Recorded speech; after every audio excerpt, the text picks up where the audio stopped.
What is up, you guys? Welcome to another episode of the Rehinged Diaries podcast with your host, Ali Karza. Today's going to be a very exciting episode because we have a very exciting guest. We have my cousin, Ashley, who is my best friend, and I feel like you're just such a funny person. I've been wanting to have you on the podcast because you and I have like the same sense of humor, and I feel like we can have a very exciting episode and conversations. So we're gonna start off the episode by talking about one bad thing that happened this week and then one negative. We're gonna also be talking about the unfortunate passing of Payne and how you and I really was a huge fan of One Direction, so we can like add our input in regards to that. And then we're also going to be talking about relationships and getting out of a long-term relationship, wasting your early 20s in a loveless relationship, and how you can still find love again. So with all that being said, how was your week? Did you do anything exciting?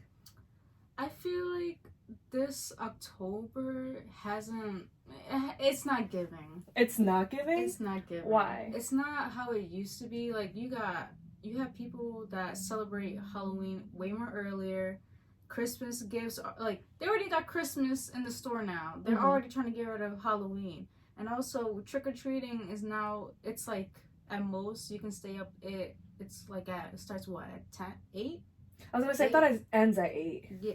That's early. That is like, early. Remember back then it was like 11 o'clock and we were still trick-or-treating? 11 to 12, and then you got clowns chasing you. I think that's what broke Halloween. No, I think that's what it brought it back. You're like, that's when it was at its peak. Yes, that's where it was peak. Now we have to worry about getting enough candy. I know. It's like adulting and then going through Halloween. It's so weird. Do you pass out like candy when people do people stop by your house or no? Oh, you're one of those that turn off the light. No, I'm one of those that still goes trick-or-treating. Oh, but then like people must be going to your house though, right? I feel like from my neighborhood, it's like a little hidden, so not a lot of people go there.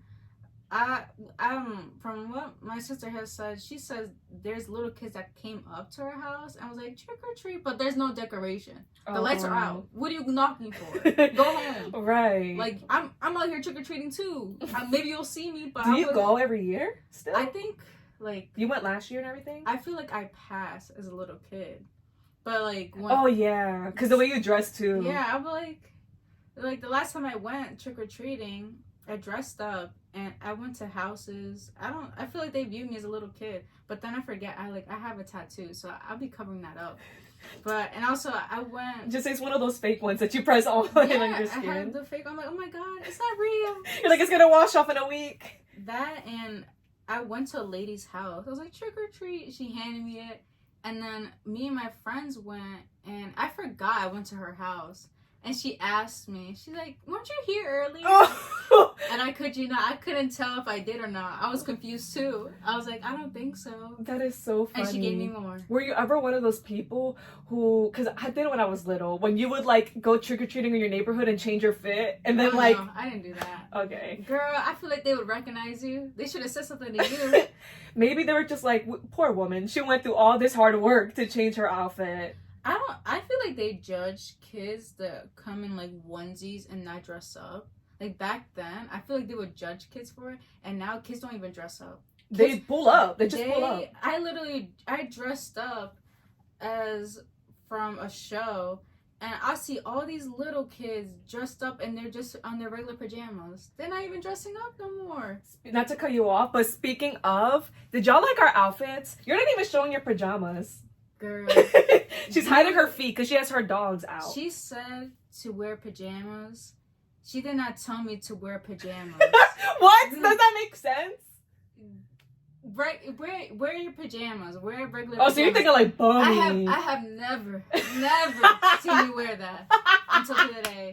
That is so true, because I know what she means. She's like, basically like, you are I have the same pajamas like her, like, you know, something like where you're comfortable, because who would sleep in this? Like, in all honesty, who would sleep in this? But the last person that I was talking to, she got me this because anyone who knows me knows I love Hello Kitty. I have a tattoo of Hello Kitty. Now, I'm not flipping you guys off, I promise. But I have a Hello Kitty tattoo, my middle finger. And I love Hello Kitty. I always did. So she gifted me this. And I'm like, I always just wanted a reason to like film in this. Yeah. And I've always wanted to film a podcast episode, but I'm like, it's Halloween. I don't have the energy, the mental energy to dress up. So I'm like, let's just both wear pajamas. And she was so mad at me. Yeah, you had a reason to set me up. I did not set you up. Girl. You should have bought. You said pajamas. It is pajamas. And you said, and where was the makeup? Where was the hair? You don't even wear makeup. All right. Move on. I digress. All right, so wait, what was your peak? Because what I like to do is like, what's your peak, like the best that happened in a week, and then your negative, like your pit. What was? Because your peak, I guess you're saying, is Halloween season. My best thing could have been, a girl told me that they're doing they're giving out free caramel apples today, but I was here, so my peak, we can't get to my peak right now. That's your pit. Yeah. Oh, that's your pit. Wait, so. Where at? Like, where are they giving out at my school. Oh, at your school? Yeah. But I'm here, you know. I'm being humble. She's like, oh my god, they're doing a lot of Halloween things. You should come. And they're also giving out free caramel apples. Like, she knew how to bring me in. I'm like, damn. But I had to stay loyal. You're like, I had to stay. Honestly, I appreciate the fact that you're here. But the caramel apples, girl, is it really that good compared to being on the Rehinged Diaries podcast? Girl, do you remember when you were obsessed with cheese? With cheese? Yeah, with cheese. That's all you would talk about is cheese. What? And then you had your little, what's it called? In the game in Power Tropica, you literally had cheese. You're like making a throwback when I was like a kid. Because I'm like, when did I ever go through a phase? You were obsessed with cheese, but again, I guess we all go through our phases. You're so off topic. What is your freaking peak and your pit, bitch? It was that caramel apple if I had That's gone. Your pit. Oh, so that's a combination of both. You're like, it would have been my peak, but instead it's my pit. Yeah. For my peak, I would say was yesterday. I went on a date with the rich old guy. We're going to call him Ben. So Ben, we went on this is our second date, you guys. And the first date was so cringe. Like, I'm so sorry if he's hearing this. It was so cringe because he was all over the place. He wasn't even dressed nice. And he didn't pull out the chair for me. Like, you know, basic manners. Mm-hmm. So I was just like, Then the second date, like, his whole demeanor changed. Because we went to this very nice restaurant. And he was a gentleman. He cleaned up really nice. Mm-hmm. Like, he looked really, really good. So I was like, ooh, okay. He is a lot shorter than me. Like, your height almost. And what's wrong with my height? Because no, you see our height difference though. Like, we're sitting down, so the visual people, like, they can't like. So for really you, see. Is it a deal breaker? Because like, had it been a girl, is a girl better? Like with a girl, it doesn't matter their height for me. And I was like, I don't know, because maybe if they were like really, really tall, I would be a bit intimidated. But like, I don't know. Sometimes you have to kiss the frog. That is a crazy way to say that about it. Sometimes you gotta kiss a frog and just bend down and give him a kiss. You had to bend, right? So, that was basically that. We started off going to this very nice restaurant. But you know what's crazy? It was like a Southern Asian mixed with like Indian food type of restaurant. The amount of dirty looks I got from people. Because imagine seeing like an old guy and then you see me. Oh my god, his daughter. Oh my god.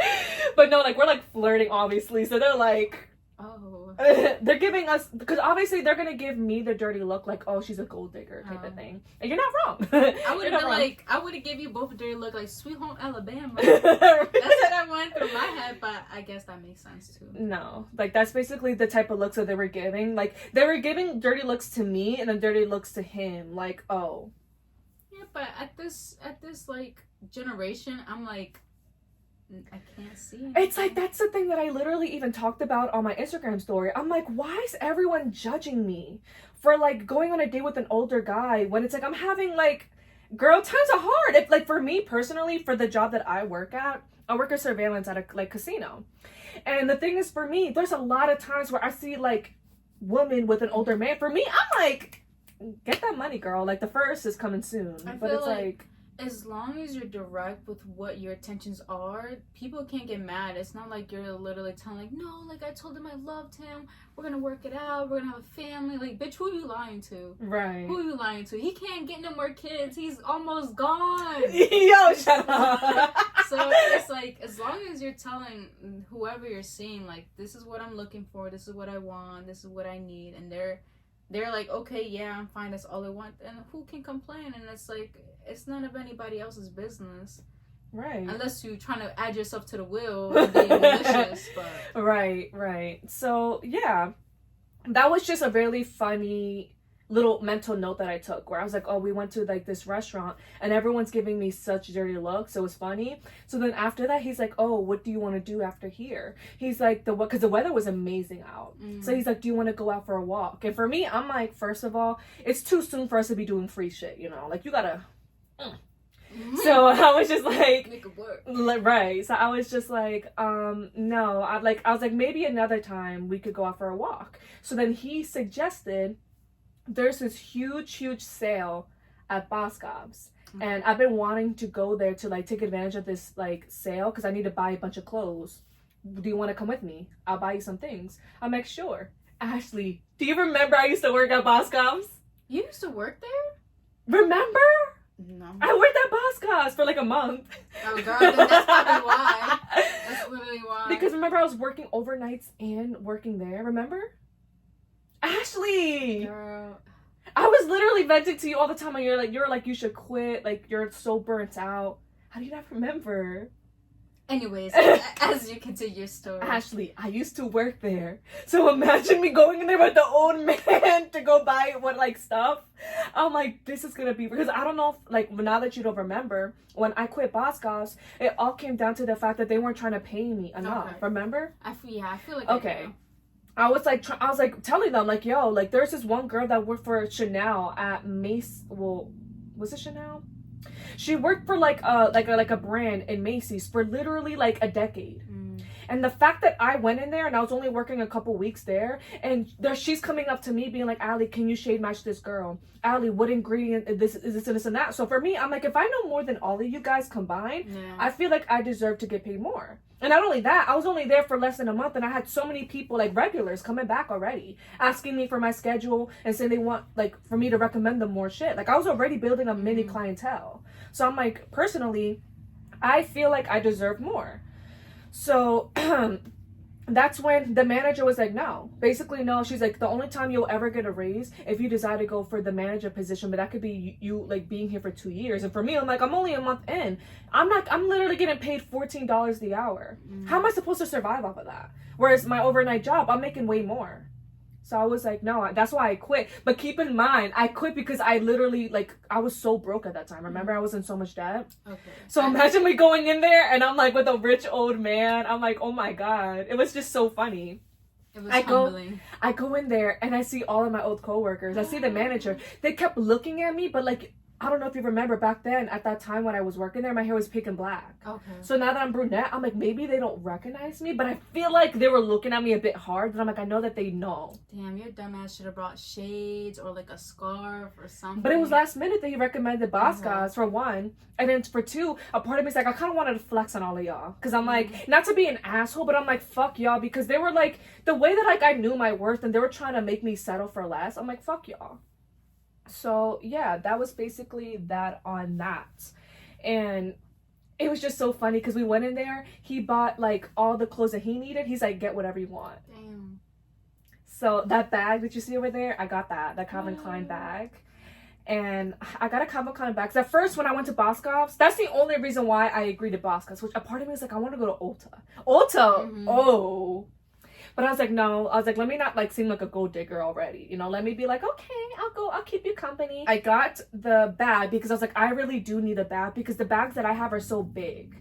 And it's annoying when you're like, don't you feel like as a girl, like sometimes there's a bag that just doesn't go with every outfit? Yeah, that's why I try to keep with neutral colors. Right. But it's not even just colors. It's like, you know, when like a bag is so big for the outfit that you're wearing, it's like, no. Because it's like, why are you going to go somewhere with a big bag? Right. So you get like, it. You out here hitting people with Yes, or like you're like putting it over your arm. So I'm like, no, I need a smaller bag. So I got a smaller bag. And then I was like, I really want perfume. Because that's obviously, I worked in cosmetics, but I also had to work the fragrance since we were so understaffed.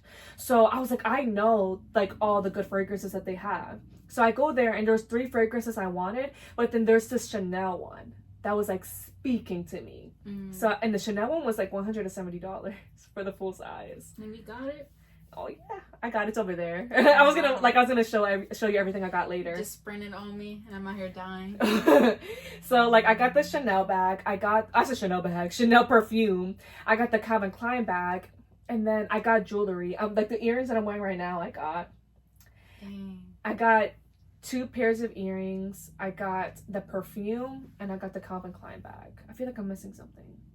Girl, there's more? I think that's all I got. I feel like I got something else, but there was like tiny little things, Because he was like, do you want clothes? And a part of me did want to get clothes, but I'm like, I want to like get like small things that I really did need. You should have. I know, but I don't want to like push it.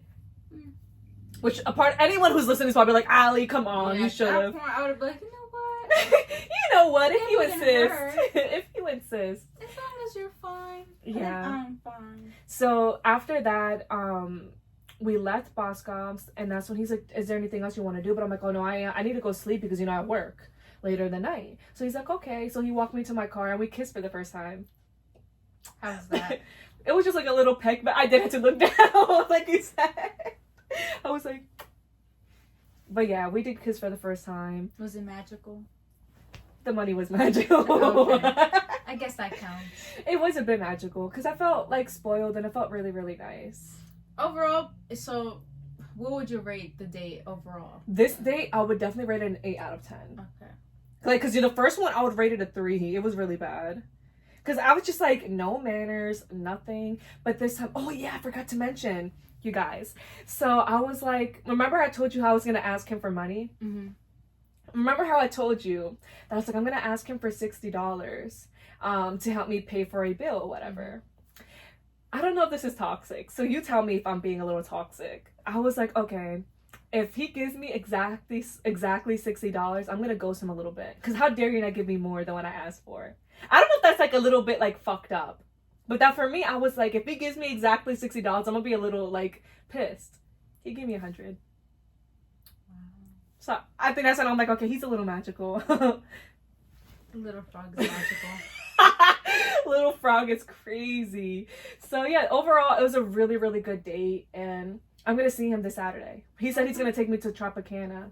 He's like, there's a really nice restaurant I want to take you to, but I'm sad because he said after 6, and I'm like, I low-key want him to take me to Ulta, but I'm like, Did he say the restaurant? No, he said there's a really nice restaurant, but there is a lot of nice places in Trop, so it's not like he's taking me to McDonald's, girl. So it's like, yeah, he's gonna take me to a nice restaurant in Trop. What's wrong with McDonald's? You can get a whole meal. Girl, but then like... And some sweet sour sauce. But a really nice restaurant in a casino compared to McDonald's. You're missing out. What can I say? Your standards are pretty low, sis. Anyways. But yeah, overall, that was my peak. And then my pit, I would say, is that this whole week at work, I've been wanting to leave. I left early yesterday at work because I've been so tired. Because I feel like I haven't, like, my sleeping schedule this week. Obviously, working overnights, your schedule's gonna be messed up. But this week was really, really bad. Like, I was at work, like, dying. So, like, that was, like, I guess you could say it's my pit. You need motivation. Of, like, what? Romance love at work. Like, what? That is the worst thing you could suggest. Is that what you do for motivation? You start flirting? So why would you suggest that? Because I feel like you can do it. I believe in you. But, like, do it. But, like, what would be the benefit? Well, just saying a flirt. To, like, to pass time. But, like, maybe I shouldn't recommend that to you because HR. Not even that. The last guy, what happened to him? Oh, you guys, we're going to save that for another episode. Because, oh my God, I had a stalker / my co-worker from hell. And it was so, so bad. He recently just got fired. That was a whole nother lore. It was a blessing in disguise. Like, that was so crazy. Like, he got so insanely attached. It was, like, really, really crazy. That was basically my pit and my peak. You said your pit and your peak. So now I guess we can start off talking about Liam. His unfortunate passing. Liam Payne for One Direction. And I have my notes over here, you guys. So if you're like wondering why I'm looking down at a phone. Yeah, So, she doesn't care about us. Bye. If I didn't care, I wouldn't have structured this at all. So if you cared, you would let them know that that's my phone. But anyway, it's her phone because this little tiny little thing. We're on a budget. Not all of us got sugar daddies. So, oh my goodness. Or Mr. Frogs. Mr. Frogs is crazy. So the passing of Liam Payne. How did you discover him? How did the One Direction impact your childhood? And why did this passing feel so personal to you? I don't know. I think probably just like middle school. Like We were so remember. young. Yeah, I was very young. And I feel like for me, it's like I was watching somebody on TikTok talk about this where they were saying how the way people are handling his death is very weird. Like they're making like edits about him, his death. They're showing TMZ of him His passing. body. Did anyone see the teams? Because for me, I had the notifications on for TMZ. So when they showed his body, and then later cut into music and try to make it sound all nice. I didn't see that. Not TMZ. But No, I'm just but like saying, edits. Yeah, people do edits. And like No, but of his body. I don't think it's his body, but like trying to like and then make jokes about it and all that. Oh, there was a lot of jokes. Like, on Twitter, there Like, was so many jokes. Part of me, like, I get the jokes, but I feel like we live in a society where we don't take anything serious, and that's so sad. Because it's like, look at if that was your family, if I saw you, and someone makes an edit and they put the story of my life. I don't think I would like report them and be like, what the fuck is wrong with you? That's exactly how I felt for the whole documentary or the show that released about Dahmer. How, like, you know how, like, he was like, there was like that dance and everyone made memes of it. I'm like, yo, like, this is a man that literally ate people. Yeah, like, I personally, like, I like horror. I don't, like, mind watching murder documentaries. But, like, when I saw him and, like, the fact it has to do with children and like a lot of the victims were young. Dahmer? Yeah. No, a lot of them were older.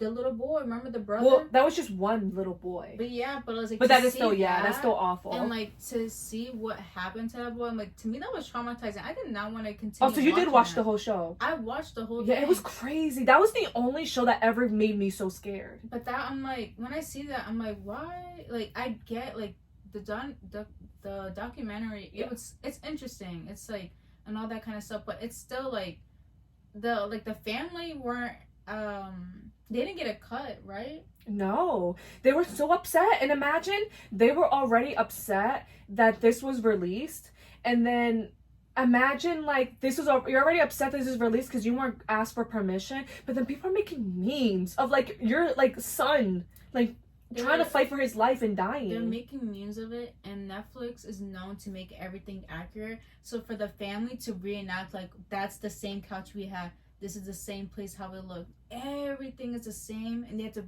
put them back in that situation. Yeah, it was like so. I love how we just came from talking about Liam Payne to the Dahmer series. But it's like we live in a society. But I know what you're trying to say. It's so fucked up that we live in a world that everyone was making fun of his like. I don't know if you saw the jokes about Liam, where they're like he jumped one direction. He only went down one direction. I'm like I get it, but I'm like, it is not the time. But like I know what you're trying to say. Like this generation is so unserious, and it's so sad. But how would you say One Direction impacted your childhood? I had the CDs, I had the book, I had the posters, I had the wristband, I had my duct tape wallet of One Direction. Y'all bitches could not compare. But anyways, I guess it impacted me in a good way. Yeah, for me, I would say it impacted me because, like you said, I would say that One Direction, the way that it impacted my childhood was the fact that it brought community. Because remember how you and me and your sister Taisha, we all went together to go watch. Remember when they had a documentary in the movie theaters and we all went together? For me, the way that impacted my childhood is the fact that you and I and Taisha connected over One Direction, and we connected over the music. And then when we went in there, I don't know if you thought the same way. I don't even know if you remember. But I remember we all went in there, and the fact that like, don't you hate when you go through a movie theater and of course you're watching it with like whoever you went with, or if you went alone, and you're just there watching it, but it's like such a better feeling when you're watching it and everyone's like laughing together, like you feel connected. Like I guess the best way I can describe it to like for an example, is like if you ever watch a horror movie and everyone's like screaming or laughing or clapping together, you know, it's like you feel connected. So with One Direction, I'll never forget when they kept going on the screen and everyone's screaming and we're all like fangirling together. And I feel like that's what it did for my childhood, is the fact that we all felt connection through that. And of course the nostalgia of like, oh my God, I don't think I had all the things like you did. How did you get all that? Your mom gifted you all that? Or you had like... Yeah. I was like, I want that. And she did it. And I had the book. I remember like my friends wanted it. Like, oh my God, I want pages. I want these pages. I want this page. I was generous at that time. Very generous. You were generous. Y'all could have any page you wanted, but like off of like no pages of Zayn. Oh, Zayn was your favorite. Yeah, I was like, no, thank you. You can take Liam. I was a homie hopper. I hopped around. I was like, oh my God, I love Niall. Oh my God, no, I love Liam. Oh my God, I love Harry. I was a homie hopper. I just like, for Liam, I feel bad, but I just like, realistically, he faded away like from the whole group. Like the most successful is Zayn and Harry. Yeah. Like out of everybody. I just think like Liam had like the short end of the stick where it just didn't work out for him as much. But I feel like he could have done so much more. He just needed to wait it out. I agree. But again, it's like I did not like once Zayn left, I said I'm out. Right? Who continued? I'm out. But for them, it's like for Liam, I just feel like a lot of people forgot about him, and I can see why it got to him. But like the way people are handling is crazy. Now I feel like a lot of people. I don't feel like a lot of people truly did care. I think it's just because he's trending. He's basically passed away. I feel like for as much as he passed away, they at least found his body, because knowing that he was found dead in Argentina, in a different country, had he not been famous, it would take a lot longer to find his body. Absolutely. Especially like in other countries, like Spanish countries, they don't care. They're not gonna do the work to find out who you are. Right. And then like I was saying, like as we all know, like Liam fell off that balcony and there was a lot of substances involved. There's a lot of like conspiracies of what happened. Like a lot of people are assuming if he like purposely fell off the balcony or if he was under the influence and that's what, like, you know, it was an accidental. Like it's still to be like discovered or whatever. I don't know if we'll ever know. But I think the thing that's so interesting, like you said, you feel like a lot of people are hopping on the I love Liam, when it's like y'all were literally what, like weeks ago, months ago, like talking the most shit about him. Which of course, in my opinion, I feel like all this shit that has been said about him is justified. Because you never heard the podcast episode that he was on for Logan Paul's Impulsive, right? Where he talked hella shit about all the band members. And that's why a lot of people have a bad taste in their mouth about Liam, because imagine these boys are supposed to be like, y'all supposed to be like this. And imagine you're hopping on this podcast, and do you know about the allegations with Zayn and how apparently he was like physically abusive to Gigi Hadid, or the mother, he was physically abusive to Gigi Hadid. So there was those allegations, and because of that, that's when, like, I believe it was Logan Paul asking him, like, oh, how do you feel about that or whatever. Like, I forgot the context, but I remember there was this clip that went viral from that episode where I forgot what they were saying, but then Liam was like, oh, that didn't age well. Like, basically throwing shade to the situation, throwing shade at Zayn. So that's where I feel like a lot of the hate stems from. And he kept, like, saying, I'm the most successful out of all of them, which is, like, a little bit delusional, because, like, look at Harry and look at Zayn. Like, he was just talking himself so high up and then talking down on his band members. But for me, looking at that episode, it was giving like he was so bitter that it ended. And I feel like that's why I feel personally he was resenting Zayn the most, because he's like, you're the one that ended it. Like, you're the one that left and broke this whole band apart.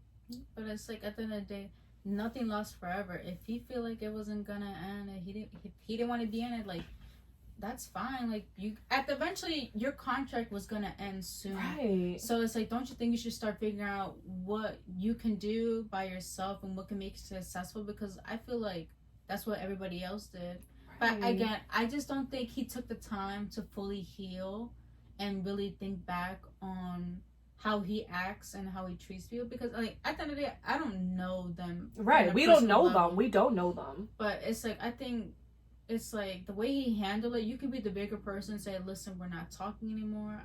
I wish him well. We're not getting along, but it is what it is. Right. But he handled it badly. And I think now when you look back at people like, oh my God, I miss him, this and that.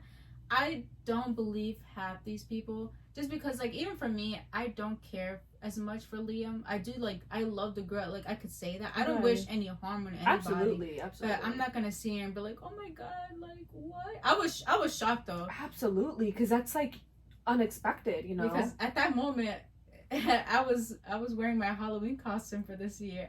I had my Troy Bolton wig, and I had the jersey, and I was texting my sister, and I'm telling her, like, how do you feel? How do I look? And she's like, Ashley, oh my God. And I'm like, I know, I look good, right? She's like, Liam died. And I'm like, oh, no. so that's how you found out? That's how I found out. I took my wig off. I'm like, no. Oh my God, no. Like, for me, personally, how I was personally impacted by this death is, for me, I wasn't insanely, like, attached to Liam. Like, I wasn't following him. I didn't have that intense parasocial relationship with him. But I will say, I feel like he's another victim of the industry, like, failing him. In the sense where it's like, imagine, he blew up at, 16?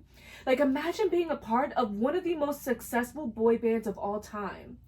I feel like for him, why he was so bitter that the band ended was because of the fact that he based a lot of his self-worth through, like, being, like, so, like, wildly trending. So I feel like for him, because his solo career, like, didn't do as well as he anticipated, he was like, who am I? Like, he really, like, was so lost. And I feel like it was so sad to witness from, like, literally, like, online, like, witnessing him feeling so lost and feeling like, oh my God, who am I without this? Because, like you said, everyone else kind of, like, did their own thing. Like, I feel like Niall, out of anyone, really is, like, content with, like, I'm just, like, happy to be here. Yeah. Like, everyone else, of course, is striving to be successful as a solo artist. But I feel like for Niall, and or even Louis, I feel like they really just sit there and they're like, I'm just content. I'm content with what I've accomplished for myself, and I just want to be happy. And, of course, Harry, he wants to strive and be the best, and he's doing amazing. Zayn, he's really trying to be, like, and he's doing really well for himself as well. So I feel like for Liam, he's like, I'm trying to be the best and I'm not getting there. Who am I without that? He didn't know how to be content like the other guys. Where it's like, I'm just content to be here. And it's so sad.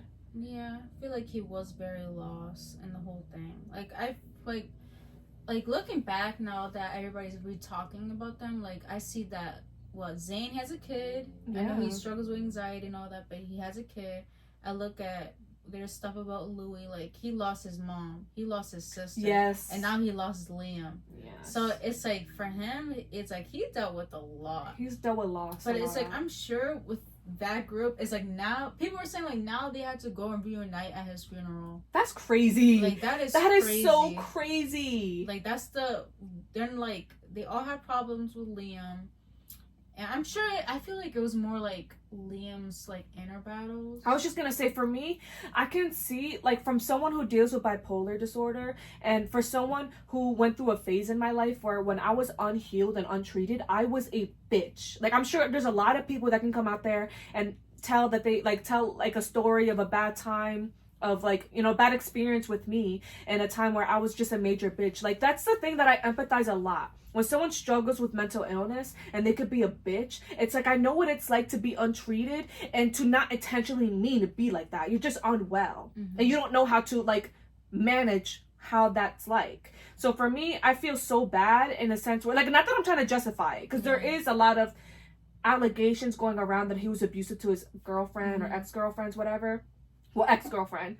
And it's like, I don't want to sit there and try to sit there and be like that and, like, try to, like, diminish that. Because I feel like you should be held accountable when you do, like, fucked up shit. But from the aspect of, like, being shitty to other people, it's like, I empathize for that in the sense of, like, the mental health aspect, where it's like, oh, if you're untreated, and obviously he even said being so successful made him mentally go insane.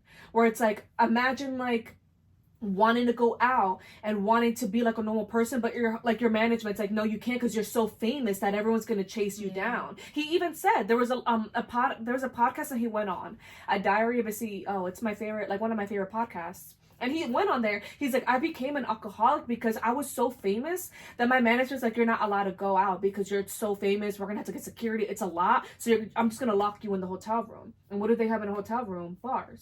Like, you know, a little bar. So he's like, that's how I coped. And that's how I became an addict to, like, alcohol. So that's why for me, it's like, I feel like it's another victim of the industry where it's like, oh my God. It's like, they don't prepare you for that insane type of fame. So I feel like that's what kind of broke him. And then, like, blowing up like that, and then you're going from so high to, like, normal, how much that can fuck with your head, where you're like, who am I without that? It's, like, really sad and devastating. Like, even looking at his dad, like, going in the balcony and, like, trying to, like, see how he did it. Oh, really? Yeah. I don't know about that. Well, his dad went back to the hotel. They show a video of him, like, seeing, like, how he fell from those 3 floors. Like, his dad is trying to figure out how he did that. Like, did he jump purposely? No. He's just, like... No, I'm saying, like, he's trying to, like, figure out, like, did he jump purposely? Yeah. Did someone push him? And he's, like, not trying to, like, get it through his head. Like, he's gone. So it's like, damn, like, imagine being, like, already passed away, seeing your family trying to figure out how'd you do that to yourself. Oh my God. It's, like, not even just that, but it's, like, death. And because for me, I'm really weird when it comes to death. Because I haven't, knock on fucking wood, I'm thankful to God that, like, I've never lost someone that's really, really important, like, really close to me. But it's, like, I feel like death is so gnarly in that way. Because, like, imagine seeing one person one day and then you're never going to see them again. That's such a crazy concept. And that's so I can't even imagine what their family's going through. I can't even imagine what the ex-girlfriend is going... Well, the girlfriend, the current girlfriend. Yeah. With the girl, like, whatever. The girlfriend, what she's going through. It's, like... It's so devastating. I think the thing that broke my heart the most... I kind of cried a little bit. Where I was like... I can't imagine that he really left this earth thinking that he wasn't worthy. Like, his only worth was being in the charts, like, being relevant, when it's like, dude, you were, like, people loved you because you're insanely talented. Like, that's why you were in One Direction, not because you're hot, or because, like, you know, you were just a part of a band. You were obviously a part of a band because you're talented. And I wish, like you said, he should have gave himself more time and explored other things that made him happy, rather than, like, trying to chase fame, trying to, like, chase relevancy. Like, of course, when you're lost, that's the worst feeling to go through because it's uncomfortable. But I wish he spent more time with himself, because then he would have realized how worthy he really was. And it's so sad. Yeah, I think he just had, like, a little voice telling him, like, everything needs to be perfect. I need to be doing more. Look, Zayn got an award. Harry's doing great. Harry's doing this and that. What am I doing? I'm not winning anything. I'm trying to collab. It's like, it didn't... I think it just, he pushed himself too much. But I'm sure, again, like, there's other things. There's stuff with his relationship. It's like, that's his part. Yes. And it's like, for me, I think about, like, his girlfriend. It's like, if those allegations is true, it's like, imagine going through all that and now knowing he's dead. Like, how do you process that? You know what's the saddest thing to say?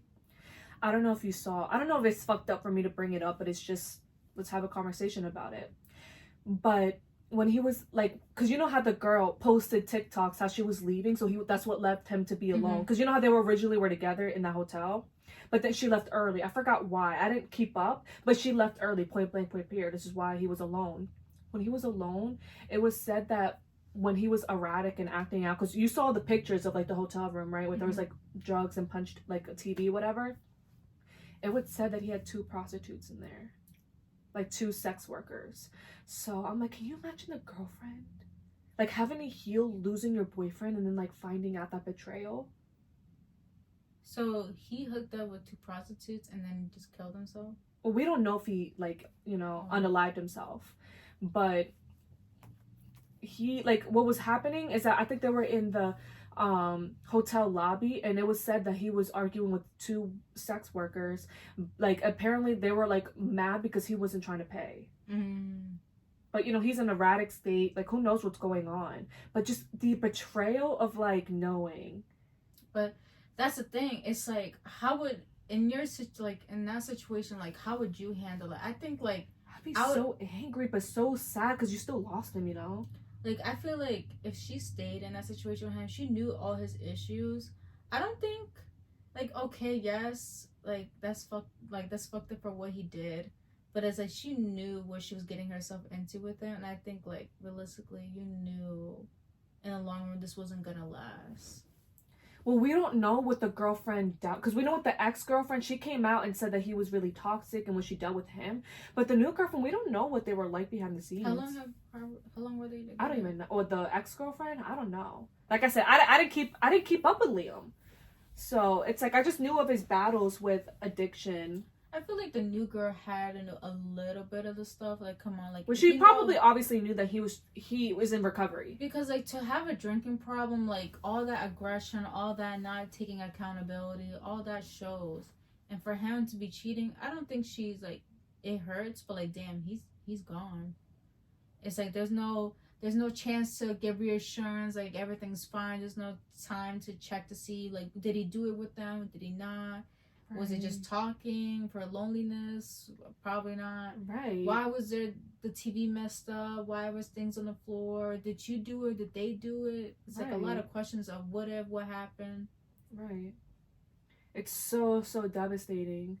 But overall, I wish nothing but healing for the family, healing for the girlfriend, or just anyone that really loved him, even the like anyone who loved him. I just wish them healing, because it's just like I said, loss is so gnarly, because it's like you never really appreciate people enough where you're like, oh my god, I literally saw you 5 minutes ago and now I'm never gonna see you again. Like that's a gnarly concept to wrap your head around. And like of course his family, that's the ones that are gonna be impacted the most.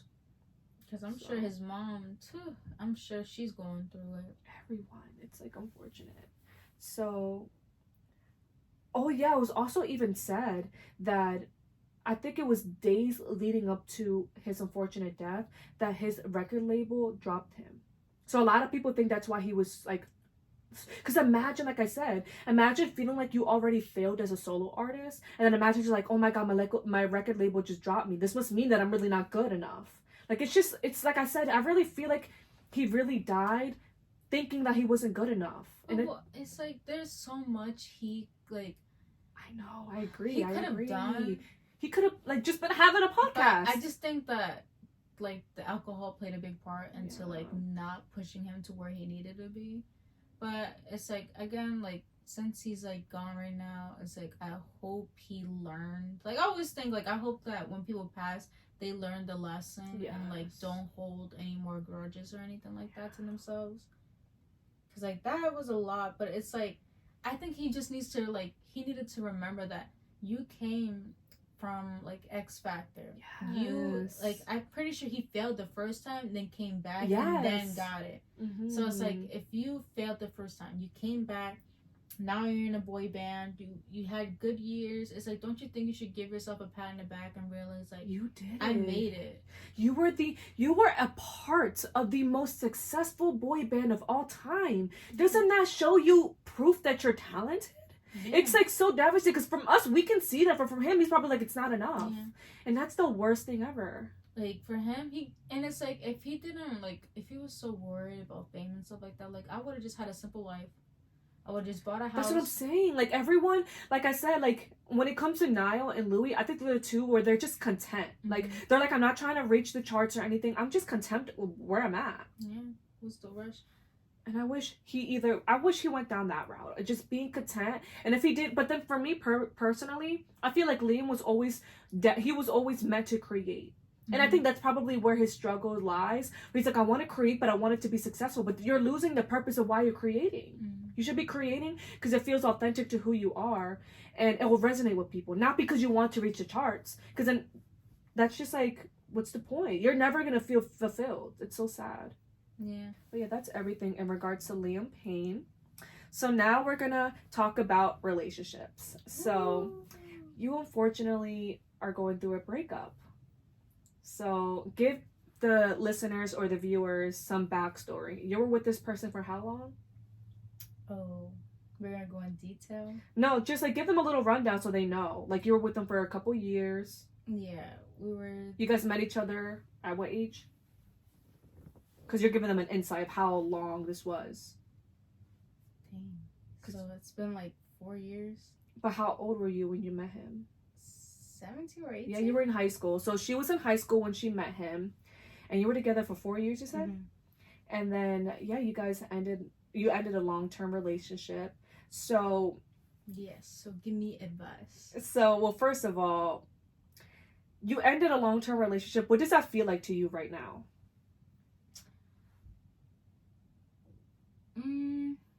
I don't know if you're open for letting this be out in the open, but it was a toxic relationship. So how is healing like looking for you? I think for me, it just takes longer. Yeah. Because it's like, I think it's like everybody handles it differently. For me, it's just like I need time by myself. I know some people just like straight away, just like I need to be out, I need to be seeing people, I need to do this and that. I can't do that. I just rather be in my own space. That's good. But it's like right now, I feel like I'm fine. I think it's like when you're in a bad environment, I think it's easier to walk away when you have enough. When it's good, you go back.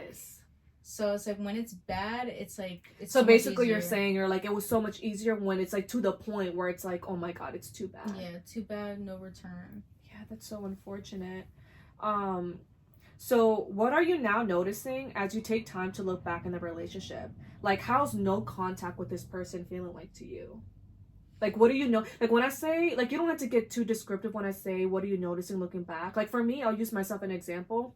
Like, when I went through my long-term relationship, like, it ending, I remember the things that I was looking back of, like, oh my God, like, I was just like a people pleaser. Like, I just wanted to make everyone happy without like recognizing how I was abandoning myself. I wasn't like, it's like little things like that. Like, what did you notice? Like, oh my God, I didn't realize I was doing this. Boundaries.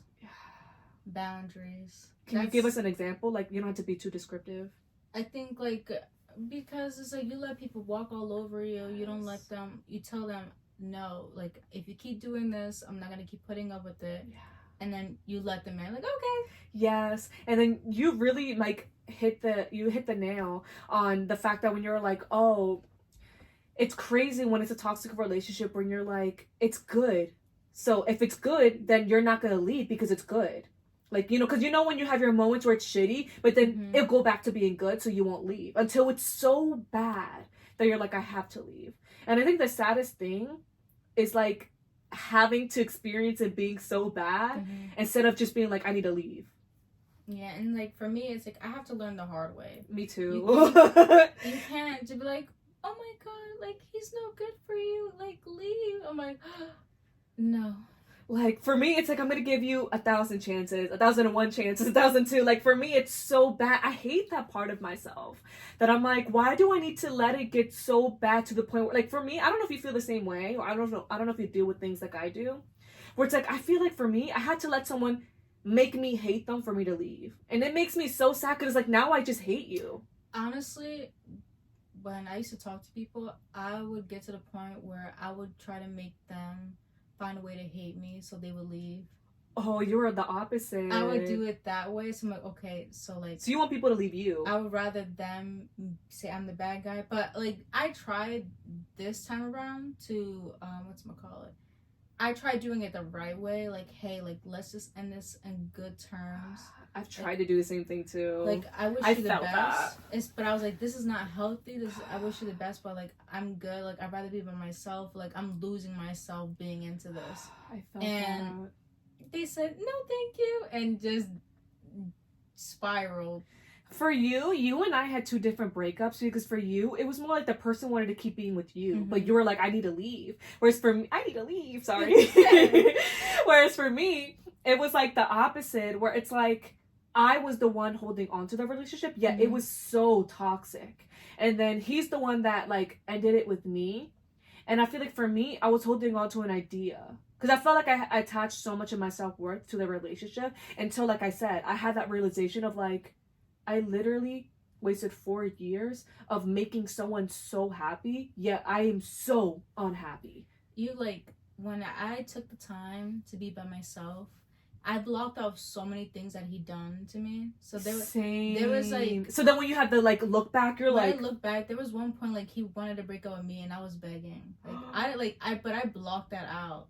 You were begging him? Yeah. Oh, wow. Because like we at one point we went on break and I'm like, no, like don't end it. And then he didn't end it. He just stayed. Yeah. But it was stuff like that. I was like, damn. I didn't remember that until like I think last week. I was like, damn, I forgot about that. I forgot Honestly, that I did that. That's so funny that you brought that up because that was one time with me where I remember when one time we got into an argument and it was about his mom and she was like, it's me or her, like type of shit. That's a whole nother lore for another day. But I'll never forget when I sat there and I was like crying and throwing things. Because for me, my abandonment issues was so bad. Like back then, like if you couldn't leave me. Like if you left me, I would literally like throw a tantrum and start crying. I remember I started crying and like throwing things and I was like begging. I'm like, you're gonna leave me? Like you don't love me? Am I not good enough? Like it's like things like that when you look back, it's like you really block that out because it's so traumatizing. Yeah. Are you excited for what the future's gonna hold in regards for you for dating, or is there a lot of fear? I think so. For me, it's like I feel like I could always find love. I had that mindset. That's good. Because some people, that's the worst when you're like, I know it's gonna ever love me. I don't know why some people they have a mindset like, no, like I can't find anybody. I always feel like you can find anybody. It's just not everybody is meant for you. Period. That's the thing. But I think for now, for dating, you got to bring me a contract. I got to see. I need to like see a background check and everything. Yeah, and it's like we would have to date. Like I'm not bringing you home to my family until like after a year.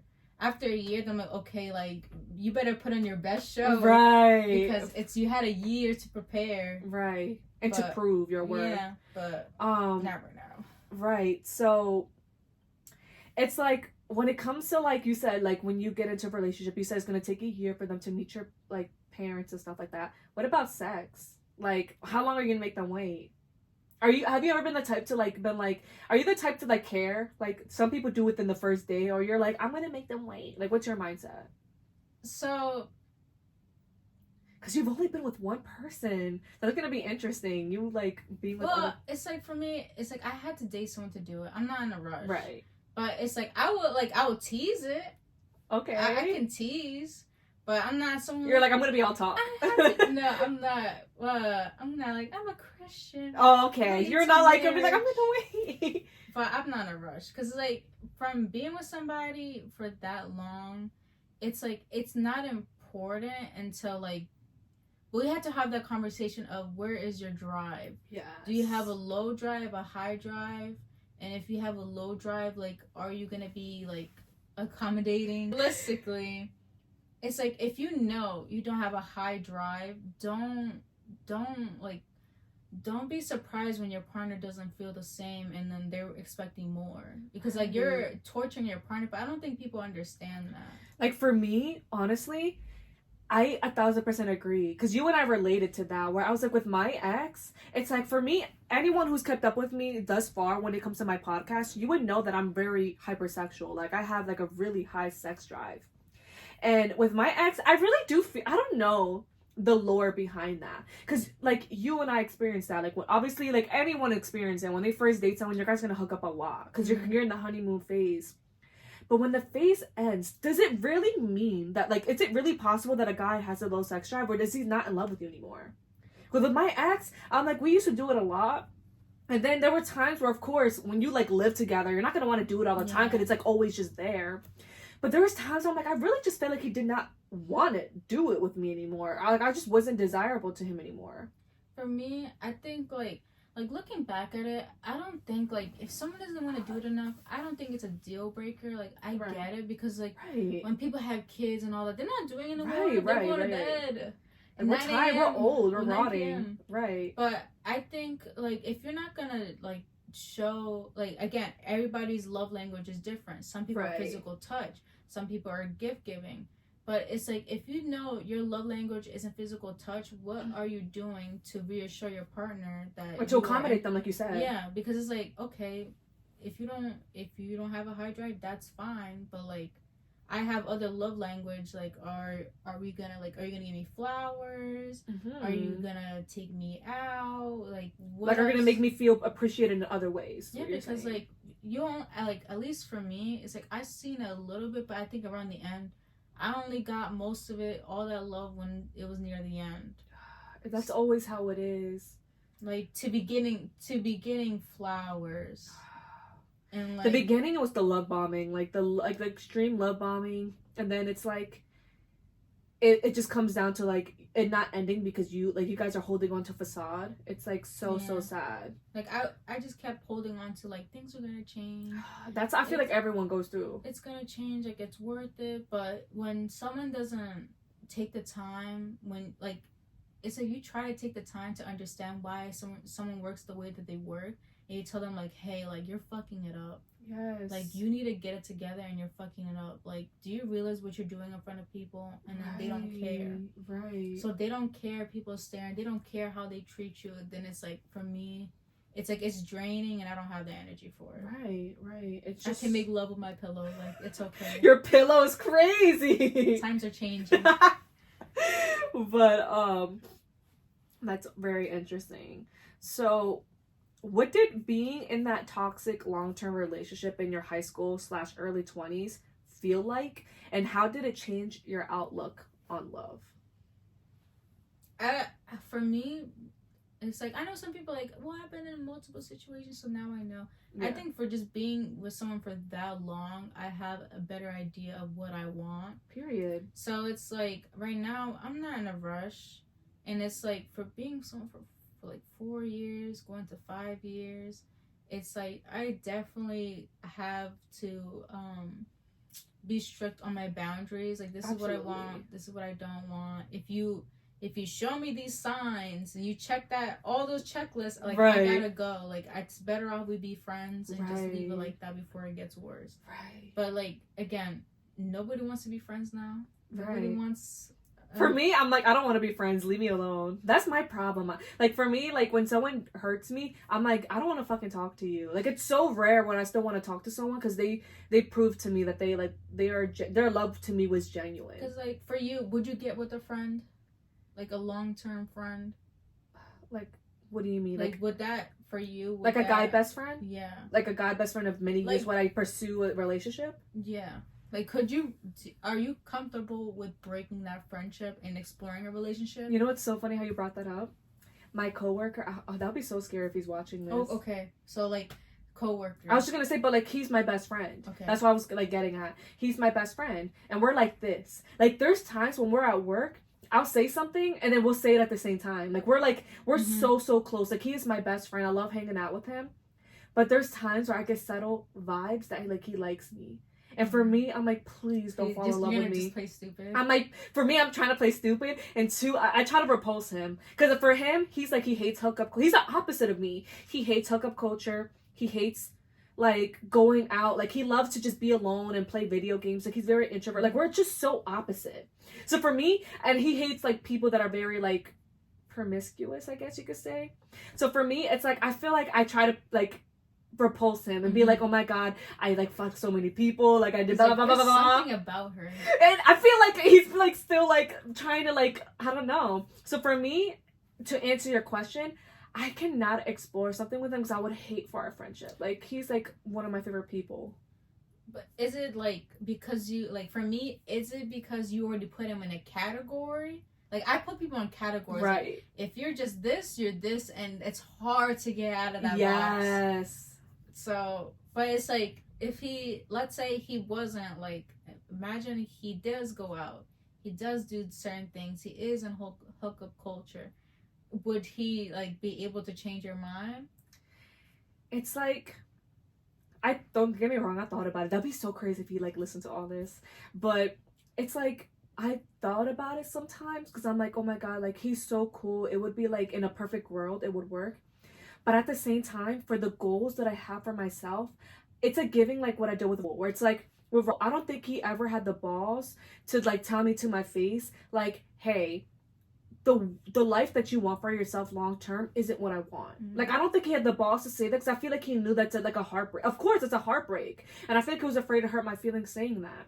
So with this guy, I feel like it's the same situation. Like, he wants a life that's not what I want. And I want a life that I don't think he could give me, or if he did give to me, I don't want him to abandon himself to try to make me happy, you know? Like, I want him to be authentically himself and love someone who's gonna love his authentic self.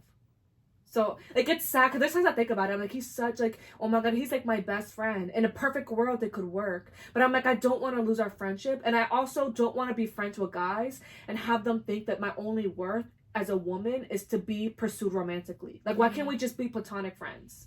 But it's like a lot of people don't want to be friends. That's the thing. I hate that. Like, why? Guys don't believe in that. They just usually wait until like you're ready and open. And remember, like the guy. Remember, I'll just say his name because he was on the podcast. Remember Marcus? Mm-hmm. It felt like that, and that's honestly what led to our friendship falling out. So I'm like, why? Because I felt like for him, it was always like, I'm gonna get close with you and have you become so vulnerable and us be so close, but at the same time, I need you to get vulnerable so then you're gonna like give me a chance. Like I feel like he was always trying to earn me instead of like being a genuine friend, and I hate that. And that's my biggest fear with this guy that I'm really like my best friend. That's my biggest fear with him. It's like, are you only being so nice to me because it's genuine until you are, or are you trying to earn me? Because that's my biggest fear. Yeah, because like even with coworkers, it's like I don't know your intentions, and then if it doesn't work out, I have to see you. I have to see you ever.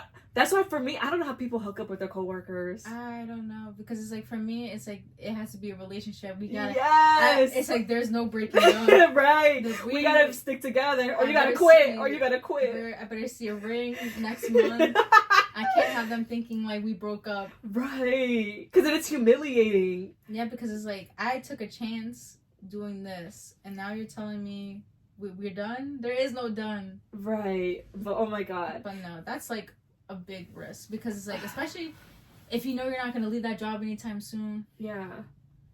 Like, it's so sad. And not only that, he's one of my favorite people. I would hate to hate him. That's why it's like when you like a coworker really well and you get along and you hang out and do this and that, and then they're like, hey, I like you. It's like, do you take the chance to explore that, or do you keep it professional and just like...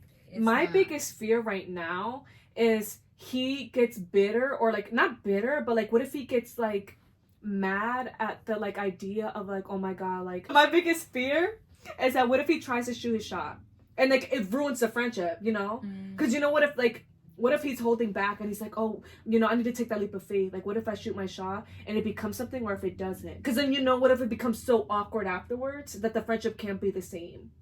When do you feel like, okay, when should someone shoot their shot with you? Because like I had this conversation with my coworker. He was like just, a friend though? Huh? Like a friend or anyone? Well, like in the aspect of a friend. Or as a friend, a coworker, like where do you think you could take it? I feel like if someone's gonna shoot their shot with me, they should know that like they should have the idea of like, is she open to wanting to explore anything with me? But if we're friends and it's a platonic friendship, that's like a different conversation, you know? Like if it's a random guy, then it's like if you feel that like I'm open to that, then yeah, shoot your shot whenever. But like when it comes to the aspect of a friendship, that's when, like I said, the lines are blurred, because then I'm like offended. I'm like, are you only being nice to me because you're trying to earn me, or is that authentic to who you are? Because then that's what makes me like you, that you're authentically nice to me and you're like cool, but it's like, are you doing these things to try to earn me? It's like the lines get blurred. And then like I said, my biggest like ick, I guess you can say, like in friendships with boys, is like when they're like, it feels like as a woman, men are only trying to pursue you because they feel like that's what all that you are as a woman. It's like you're supposed to be pursued, where it's like, why can't we just have a platonic friendship, and why can't we just like enjoy each other's company? I don't feel like guys pursue anymore. I feel like girls pursue. Really? That's what I feel. I feel like girls are so easy to go up to a guy and text him like, oh my god, you're so cute. Because guys are easy, but like a girl chasing a guy is crazy. A guy will be like, okay. Yeah, because guys are easy. Okay. Yeah. Like they're the girl now. They're the divas. Princess. They're the divas. They are the divas. Like, oh, so you're not gonna respond back to me? So what's your opinion on that? Would you like now that you're single, are you gonna go up to guys, or are you like, I need a guy to pursue me? For me, well, the thing is, it's like even if when I was taken, when a guy would approach me, like if they like me or a number, like I'm like, please get away from me, please get away. From me. That was my head. So like, do not, and then hi, and I'm like, hi. And like, can I get your number? And I'm like, no. So please in the conversation of the single life, healing versus dating / hookup culture, like you're now single. Have you thought about dating? When do you feel like you're gonna be ready to date again? And what will your future partner traits need to have? Dating right now, I could see it in the future. I'm just not in a rush because it's Of like course. for me, I have to get to know you. I can't just go on one day and then be like, this is the man of my dreams. Like I just feel it in my bones. I'm that delusional. You've never experienced that? No, because it's like. Well, you've only dated one person, really. But it's like we didn't even really go on a date. We just. You guys saw each other in school. Yeah, we saw each other in school. And then I asked him because we were talking for a while. I'm like, so what are we? Oh, And you asked? I just asked him like, so like, are we dating or what? Like, I just asked him in the library because I was so over it. I'm like, this bitch ain't gonna ask me out. I'm like, are we dating? He's like, yeah, we're dating. I'm like, okay. That's how I was asked. Oh my god. At least you were asked. My ex never asked me. One day I met he was introducing me to his friend. He's like, this is my girl. I'm like, when did you ask me out? I feel like I had for me, I feel like because our semester was ending, so our next classes, I don't think we're gonna be with each other. Oh, so that's when like. So that for me, I was like, what the fuck are we We gotta doing? wrap it up. Yeah, I'm like, are we something or not? He's like, yeah. I'm like, okay. And that's how it was. But it's like, I never been on a date. So like for me, so you never experienced a date. Yeah, because like being with somebody for so long, to him, we're always on a date. The right. fuck? You didn't ask me. For me, the way I work is you can't say, hey, let's hang out, and then you think I'm gonna think we're on a date. Like I'm like, I don't care. It's like I don't care if we're going to the movies. If you don't say it's a date, if you don't tell me to dress up, it's not a date. Right. To me, that's how I work. And he's like, but we're dating. I'm like, bitch. That is such a such a shitty mind. Because then he's literally looking at you like, I earned you already, so why should I try? That's so shitty. But men think like that. Like, men think, I already earned you, so why do I need to ask you out on a date? Why do I still need to buy you flowers? That's so crazy. Yeah. I think, though, for me, also, is that when I like someone, I'll eventually just ask them. I feel like I always ask. But, like, in the past, whenever I would ask them, like, do you like me? They will, like, deny. Oh, really? I remember there was one guy I asked him, like, do you like me? It wasn't like I was asking him out, but I was just like, where's your head at? Like, do you like me? And he wrote yes and deleted it and wrote no, like, who told you that? He wrote me a whole paragraph. He gaslighted you? He wrote me a whole paragraph, like, who told you? Did your friend tell you that? I was like, bitch, you said yes earlier. He said yes, but you play too much. He wrote that, deleted it, and just said no? Yeah. He gaslighted you? I think for me, I come off like I joke around a lot with people, and then they can't take me serious, or I come off like I have hidden intentions. But for me, I'm just very like, I have trust issues where I'll joke around and I'm like, I don't know your intentions. I don't like, at the end of the day, if I meet somebody and they're seeing other people, I'm not gonna be like, oh my god, he fucked up, like he's seeing other people other than me. Like, we're all single, you do you, right? But if we're talking for like more than 4 to 6 months, like where is this going? Because I can go to 6 Denny's months by is myself. crazy. Like, oh my god. But for me, I feel, because like for my ex, we started dating after 4 months. So for me, that's fine. If somebody wanted to start dating after 6 months, that's fine too. Because like, after dealing with all that, I don't mind the wait. I really don't mind the wait. I want to know someone as much as possible, right? I'd rather be like, who's your family? Do you get along with your family? Are you loyal? What will your exes say about you? Yeah, what would your exes say with you? Do you have friends? How are your friends? For me, my ex is different with you. Yours had friends. Mine's did not. Oh, please, do you have friends? I need you to have Oh, because friends. he became codependent on you. Yeah, because God. He would just hang out with me, and like, I understand this. For some people, it works that way. But it's like, when things get bad, you need somebody to lean on. Yeah, and it's like, if I'm not here, who are you leaning on? That's literally like what my sister deals with, like with her man. I'm like, yo, like to deal with someone who doesn't have any friends, that is so much pressure on you. Yeah. Because then like they want to just vent to you, and it's like, because you know, if you have a problem with someone, you need to like vent to either someone else or whatever. But trying to solve that with them and only them is it's gonna get toxic. Because it's like that person will be like, it's just us against the world. You're in the wrong. It's feeding you all these negative things and delusions that he needs to be with somebody. He needs friends that's got him like, yo, bro, like, what you did was wrong. We should do this. My girl, we usually do this and that. Right. Like, it just needs to be a lot more communication. But, man, yeah, at least for me, what I'm looking for honesty. I truly appreciate honesty. Right. Obviously loyalty. Right, of course.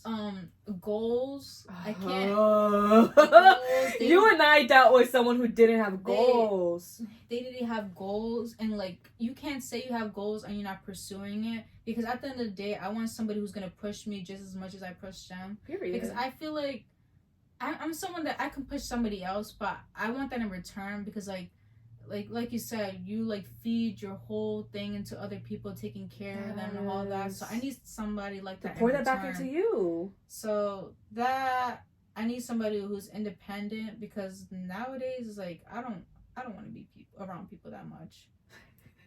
Maybe that's just me, but I need my space, because absolutely. For me, I think that was my toxic trait. Well, I should ask you that. What are things that you learned? What toxic traits did you realize you had in your last relationship? Because mine was the fact that I self isolate a lot. Where I'm like, leave me I need one day, like one 24-hour fucking day of just alone. Because being with someone, like, because I lived with him, you know, I lived with him we moved with each other a year into our relationship, and imagine like being around them all the time, because he was heavily codependent, where it's like, Allie, I want to go out with my friends, but you need to come, like, you need to, like, it was always like we needed to be glued to each other. And I think that's my issue, that I self-isolate a lot. Like, did you feel that way or no? I do that, but it's like I'll sit there in silence. I love being with someone we could just be alone, like, and quiet. I love the silence, but like in arguments, like if I tell you how I feel and you're not getting it through your head, I'm not speaking no more. Like I'm the same way. I clock out. That's it. It's like you're not gonna get anything. Like, it's better just leave me alone for a couple hours and then that's it. I feel like I expect more from my partner. Like I feel like it's like, I'm not trying to say like they're not good enough, but like I do come across like saying that, like, why aren't you doing this? Like, you need to be doing that. You're still doing this and that. Right. Like, if somebody's just worried about one thing in their life and they're not pursuing their goals in their career, I'm kind of like, hello, it's been a year. You said you're gonna do this. Do you think you'll engage in hookup culture, or maybe a situationship? Or you're like, no, I'm only gonna have sex with someone I'm like in a committed relationship with? Or like, because you said you're not gonna do hookup culture, right? You're not that type of person. You never even like dabble. You never got curious, or you're like, I'm just not that person. I think like it would have to be in person, but it's like the only person it would have to be like from school or work, and it's like, what do you mean? You gotta like go out and meet people. That's my thing. I'm like, oh my god, now that I'm single. Because unless you're gonna do dating apps. Yeah, and that's like, do I want to do that? I feel like you would have so much fun on dating apps, but then again, like, I feel like it'll be a combination of you either have so much fun or you'll be traumatized by it. But it's like, for you're older, so you don't live in the house. So it's like, I don't want. It's like, for me, I guess it's like insecurity. Like, I don't want you coming to my house, picking me up, and then my mom and my mom seeing me, have fun, sweetie. Like, no, I don't need her doing that. Oh yeah, that's gonna be difficult for you because you still live with your mom. You have your own place, and it's like, obviously you're an adult, but I'm like, I'm still younger than you, so. But it's like, I get it, because at the end of the day, I'm going to be dating someone my age, so they're going to be at their parents' house. I'm about to say, yeah. Unless, like, I don't know, I meet a frog too. You go look for a frog. I doubt it. I feel like that's, like, more concerning, because it's like, I look like a kid, and I'm like, what are you Because imagine me. Like, I was living with my sister when I first started doing the dating apps and shit. So imagine, like, cause some people had to pick me up and Angie had to like see or whatever, or not only that, but it's like, if I like, cause I can't even imagine that too. I didn't even think about that. It's like, imagine if I was living with my mom right now and like I wanted to go on dates. Like, that is like a little like I mean, some parents intervene too, but what do you think makes you go to be with my daughter? It's just been the first date, man. But then like maybe not have guys pick you up and meet. Like, are you okay with that? I would have to meet them there. I was gonna say, because for me, even now, like, the frog has never picked me up. Because I don't want guys knowing where I live, yeah. You never know what they're gonna do. That's what I'm saying. I think you should be fine in dating. Like, I think, one, you should go out and, like, put yourself out there. Or would you ever explore dating apps? I say maybe, like, give it a year. Well, of course, like, after you're ready. Like, when you're ready to start dating. Then, yeah, maybe. Okay. So, like... what will you now be doing? Like, okay, so what will you be doing now? Like, what's the thing that you're most focused on now? Because you said that you're not, like, you want to take time to heal before you can start dating again. So what is your main priority now? Would it be career? Would it be self-improvement? Like, what would you say? School, get out of here. So when you say get out of here, what do you mean by that? Help you become successful so I can be your maid. Oh, that's so cute. To be your maid? First of all, I would not make you my maid, but like we would like. I've always said like when it comes to the people that supported me, like we're all eating at like 5-star fucking restaurants. Damn. So I don't even get a job. Do you like you want to be my maid? So you're just gonna feed me? Unless you want to be my meal? assistant. Girl, no. That's what I'm saying. I can't be your assistant. What does that mean? Because you're strict. You want things a certain way. That's so true. Someone has to tolerate that. I can't do it. I am very nitpicky. I love how you're honest enough to say that because I feel like anybody. That's why I said the maid. The maid was humbling. It's a humbling experience. Like that's the thing. Like, why would you want to like? I don't. Well, I said, well, why would you want a job? But like, I want to work. Wait, so would you want to be my permanent co-host? That could be something. We'll see how this goes. We'll see if this records. You guys, so this is my first time using an audio interface, and I don't even know if this is like on. So if this episode has been recorded with really shitty audio, it means that this was never playing at all.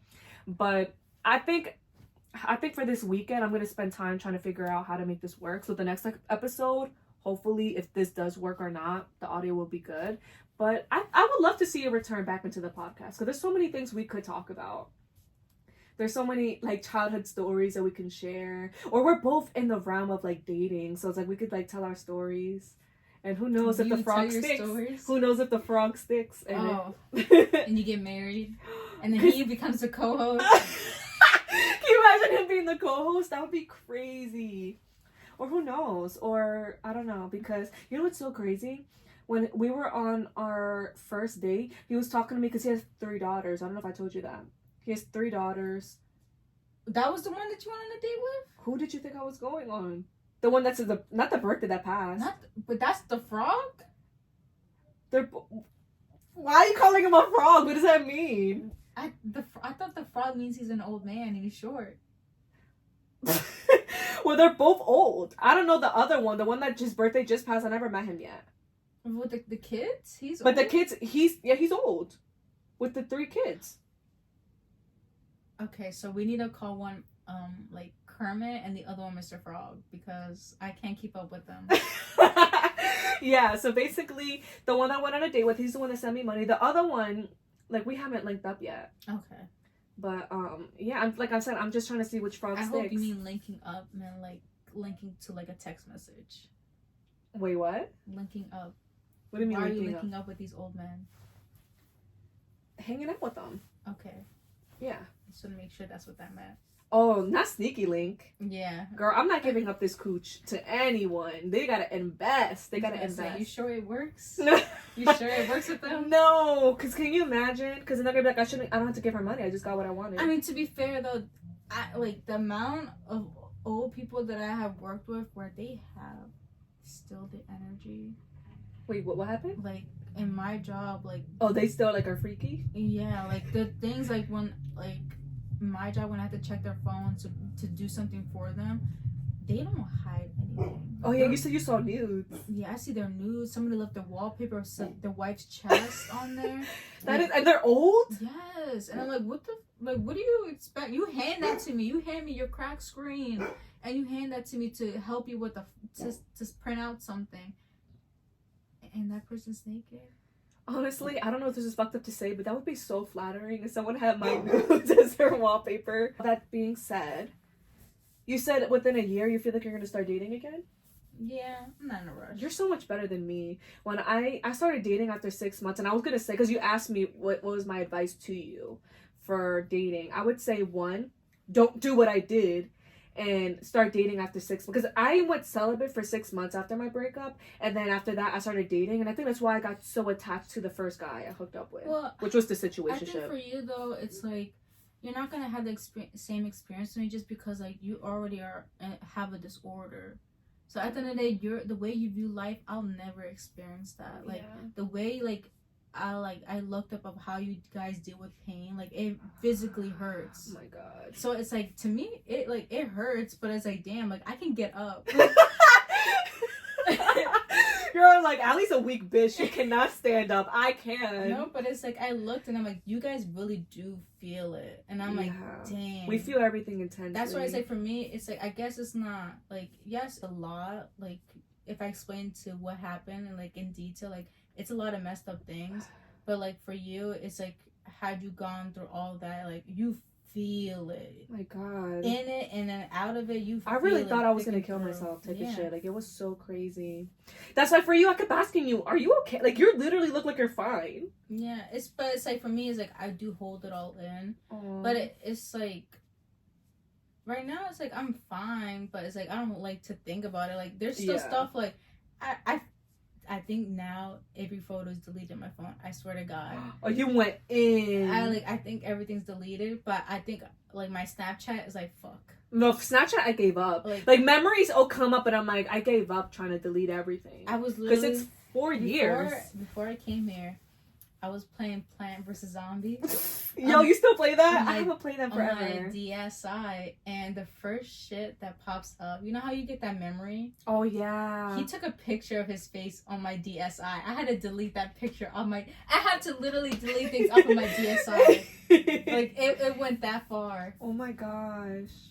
That's so unfortunate. I'm like, that, to me, is like, no, like, please, like, get away. And he's local, too. Like, that's the worst. Like, for me, I was happy when my situationship ended because I'm like, I don't ever run into him. Whereas my ex, thank God, I haven't run into him, but I've run into his friends or, like, people I know. And I'm like, you're lucky your person didn't have any friends. So you're like, you can literally block him out. Yeah. That must be easier for you. But it's like, for me, I don't know if he changed. I don't think he changed it. But we had the same days off. So there is a chance that I could run into him. But I hope. By next semester, I'm gonna change my, like, after December, I would change my days off. Right. Because I don't want to see that man no more. I can't imagine, girl. For me, like, I revamped my entire life for the first 6 months of, like, me healing through the breakup. I revamped my whole life where I was like, I am going to avoid everywhere he goes. Like, I used to take different routes home. I literally stopped, like, I remember I don't know if this is sad, but for 6 months, I got a gym membership at the Achilles gym at Galloway. And it was in Galloway because I knew he was near the EHT one. So I was like, I literally used to go farther, waste so much more gas and everything to avoid him. Gym? He did, but I don't know if he continued going, but I didn't want to take that risk. Yeah. So for me, I was like, I'd rather drive farther so I never had to run into him. And I remember I was indoors all the time for the first, like, couple months because I was like, I don't want to run into him because I was not healed yet. Until I was healed is when I started going clubbing and I started going out. But it was, like, so bad at first because I'm like, for him, I'm like, if I see him, I'm gonna strangle him. Like, I was so sad. You don't have that mindset. Like, I know some people, like, when they meet someone they don't talk to anymore or any relationship, you don't have that mindset. Like, do you want to be the first one to leave? Like, if you're both stuck somewhere, if you meet, like, if you see your ex, are you the first one to leave or do you stay there and so like, am I gonna be the first one to bolt out? Yeah. It depends on where we're at. Like, if we're at a Wawa and I see you, motherfucker, if I have to get food, I'm going to get food. Mm-hmm. But if it's, like, something where it's, like, I can just leave, then it's, like, I don't know. Like, for me, personally, it depends. If there's a possibility where he's going to come up to me and talk to me, I will leave because I don't want to talk to him. Want to talk I just don't know. Because he's, till this day, for those who, like, keep up with me and stuff like that, I don't... Like, he's never reached out to me, but I don't know if he's capable of it. Like, I don't know if he only hasn't reached out to me because he's like, I can't face it because I know I fucked up so bad. Or I don't know if he's like, I'm waiting for the opportunity. I don't know what it is. Because we did do tarot card readings. And the cards say that he wants to. I hope mine doesn't want to. I hope mine... Have you ever done a reading on him yet or no? I personally... I don't know why. I don't really care to do readings on him. Oh. But whenever I did readings on him, it was just like he was only focused on money. So it was like, I don't think he ever was worried. Did you know his chart? Did he have Capricorn in it or no? He had Virgo. Ooh, that's it enough. So healing from Virgos are real. But yeah, I think that's gonna wrap up today's episode, you guys. Thank you guys so much for listening or watching. If you are listening to this on Spotify, make sure to give it a 5 stars rating. We gotta keep the lights on and hopefully improve this setup. Hopefully she'll pay me one day. I paid her. I didn't even have the wine. I didn't give you the wine. There was no wine. She made it up. She said take some air sips. I had wine because you guys, we attempted to film this already. This is why the episode is so late. It's because we attempted to film this on Sunday and this just wasn't working. So I'm hoping this time it works. If not, you're just gonna get shitty audio. But it's just been insane. So like I did get her wine and everything. It's just today it's been all over the place. But I'll pay you with love and affirmation. But right, so yeah, like I said, 5 stars rating please on Spotify if you're listening. If you're watching this on the YouTube channel, make sure to give it a thumbs up. Comment down below your thoughts and opinions. If you're healing from a long-term relationship, make sure to comment down below your experience or just share your personal experience and how healing is to you so we can connect, or anyone out there who's looking at the comments can relate and we could all build a community through that. Period. But yeah, with all that being said, I love you guys so much. Thank you for subscribing and all the support, and I cannot wait to see you guys in the next episode. Bye-bye. Bye.